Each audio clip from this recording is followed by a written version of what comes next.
Salut tout le monde, bienvenue pour cette nouvelle vidéo actualité jeux vidéo. On va refaire une compilation de 9 actualités jeux vidéo. Je devais en faire 10 de base, mais j'ai complètement oublié de prendre les infos pour le 10e, donc c'est une boulette de ma part. Et comme pour la précédente vidéo, on va faire ceci en musique. Microsoft a annoncé un tout nouveau design ultra limité pour sa Xbox One. Après la Xbox One aux couleurs de Halo 5, non pas Gear of War, on n'a pas encore fait, Forza 6 ainsi que le Super Bowl, une édition très limitée. Maintenant on a le droit à une Xbox One aux couleurs de Game of Thrones, édité seulement à 6 exemplaires, seulement récupérable via un concours organisé par Microsoft via les réseaux sociaux. Donc je peux vous dire que vu la hype de la série, eh ben ça va en coûter des bonbons si on voit le bazar sur eBay. En tout cas, de mon côté, je trouve le design assez top, mais j'ai quand même une petite préférence pour la Xbox aux couleurs de Halo 5. On entend encore une fois une possibilité pour un prochain Left 4 Dead.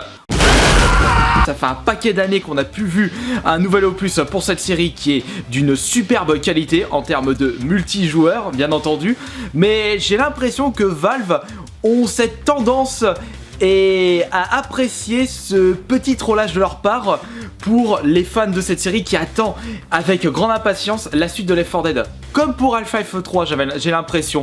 Bon après, est-ce que c'est du troll ou alors des petites boulettes de leur part? Ça, je ne suis pas dans leur tête, je ne sais pas. Mais j'aimerais bien avoir une suite de Left 4 Dead, ça c'est sûr. Nintendo décide d'annuler un projet Kickstarter de la part d'un fan. Ils ne sont pas à leur premier coup d'essai en ce qui concerne leurs droits d'auteur. On a déjà eu le cas avec une soirée Pokémon faite par un fan qui a été annulée par Pokémon, enfin je veux dire par Nintendo parce qu'il faisait payer l'entrée, le fan.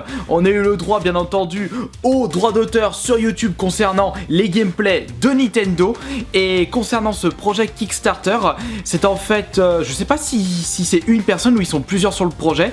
Ils avaient voulu faire un bouquin qui représentait les meilleures images concernant des anciens jeux Nintendo et peut-être des jeux récents. Et étant donné que le projet Kickstarter avait atteint un palier de 100 000 $ au lieu des 30 000 qui souhaitait avoir, et bien Nintendo n'a peut-être pas trop apprécié ce gros plus-value. Ce que je ne comprends pas de la part de Nintendo, c'est qu'ils ne laissent pas faire ses fans créer du contenu, des goodies que eux-mêmes ne font pas, et pourquoi pas récupérer un petit pourcentage sur les ventes ou sur les projets Kickstarter, comme ça tout le monde est content. D'ailleurs, si on regarde en ce qui concerne les projets français, je sais pas si Nintendo sont au courant de toutes ces éditions des bouquins Pix & Love. Je ne sais pas comment ça se passe au niveau des droits d'auteur. Après, s'il y a des gens qui peuvent m'éclaircir là-dessus, n'hésitez pas à me le marquer dans les commentaires.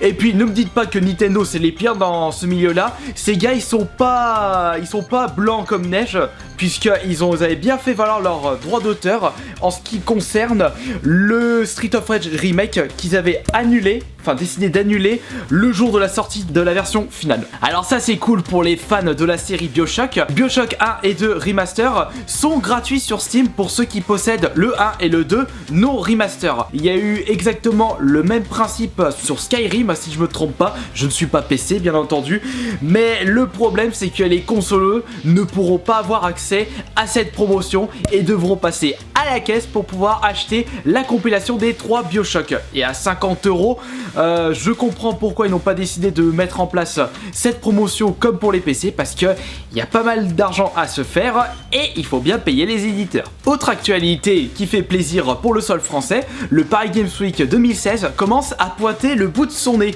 puisque une information à bien prendre en compte, c'est que la superficie de ce salon a été une nouvelle fois augmentée. On passe de 60 000 m² à 80 000 selon les informations que j'ai pu voir sur internet et sur jv.com.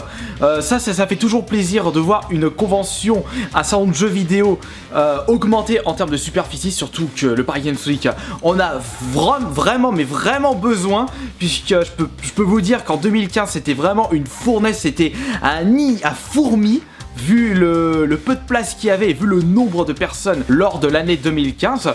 Et d'ailleurs j'en profite pour vous dire que je serai sur place, mais je pense que je serai là seulement jeudi et vendredi. Et en plus il y aura John avec moi. Thumper et Non Trop, ne confondez pas, est un jeu à bien surveiller, puisque c'est en fait un jeu musical qui sera compatible avec la PSVR. Et de ce côté-là, ça peut être super top, puisque c'est en fait le premier jeu de rythme où on pourra utiliser le casque de chez Sony. Mais quand j'ai regardé un petit peu les images du jeu, ça m'a fait vraiment penser au jeu PC Audio Surf, où ça fait un peu un hybride jeu de course ainsi que jeu de rythme. Après il faut voir comment ça va se passer au niveau du gameplay, et surtout attention aux épileptiques parce que ça risque de faire mal aux yeux. Après le Monopoly Mario, le Monopoly Assassin's Creed, le Monopoly Zelda et j'en passe, il y a eu WoW je crois si je me trompe pas, et bien on va avoir le droit à un Monopoly au design de Final Fantasy VII. Et bien dès qu'il y a un super jeu qui va sortir avec une énorme hype, il ne faut pas s'attendre, non, il ne faut pas s'étonner qu'il y ait des gros produits dérivés qui va sortir en rapport avec celui-ci. Et un conseil que je peux vous donner si vous désirez avoir ce Monopoly Final Fantasy, dépêchez-vous, ne tardez pas trop parce que ça va vite partir, j'ai l'impression. Par contre je trouve que 50 € ça fait un peu cher le jeu de société. Une petite actualité qui ne va pas vraiment plaire à tout le monde, vous saviez vous que Rare devait être racheté à la base par Activision. C'est juste qu'en 2002 lors du rachat de celui-ci, et bien Activision avait mis l'offre le plus haut pour pouvoir racheter les droits de cette société, mais le truc c'est que Microsoft a décidé de augmenter l'enchère. Et maintenant on connaît la suite, on a pu voir un petit peu la dégringolade en termes de qualité pour les jeux Rare, puisque si on regarde en détail, et bien les meilleurs jeux sont sortis avant le rachat de chez Microsoft. Je prends par exemple Perfect Dark, Banjo-Tooie, Banjo-Kazooie, Conquer Bad Fur Day et j'en passe bien entendu. Et je me demande comment cela se serait passé si Activision avait racheté les droits de Rare. Bah déjà je pense qu'on se serait tapé un Banjo en Skylander, même si le rachat date de 2002 et Skylander est sorti plusieurs années plus tard. Mais si ça aurait été le cas, bah je n'aurais pas pu avoir mon Rare Replay sur Xbox One et pouvoir jouer correctement, ou plutôt découvrir ce fameux Conquer Bad Fur Day, si Activision n'avait pas eu cette idée de ressortir une compile des jeux Rare. Et une dernière actualité pour la route, le film Minecraft qui refait parler de lui, mais pour une sortie approximative pour 2019. On n'en est pas encore là, il y a du chemin à faire, surtout que les scénaristes et réalisateurs de base ne sont plus dans le projet, mais d'après les dires de Mojang, ils souhaitent vraiment mettre cette œuvre en place. Et après il faut voir le résultat final. Moi, bon, je joue pas à Minecraft donc je peux pas vraiment dire d'avis là-dessus, mais si ça peut plaire à beaucoup de fans de la série, franchement tant mieux. Et voilà, c'en est terminé pour cette vidéo actualité jeux vidéo. J'espère que cette petite vidéo vous aura plu. Vraiment une vidéo tranquille où je donne mon petit avis sur différentes actualités jeux vidéo. Si vous avez aimé cette nouvelle vidéo, vous n'hésitez pas à me le dire dans les commentaires, comme ça j'essaierai de vous sortir ce format de vidéo un petit peu plus souvent. Et puis je vous dis à la prochaine pour d'autres vidéos. Ciao.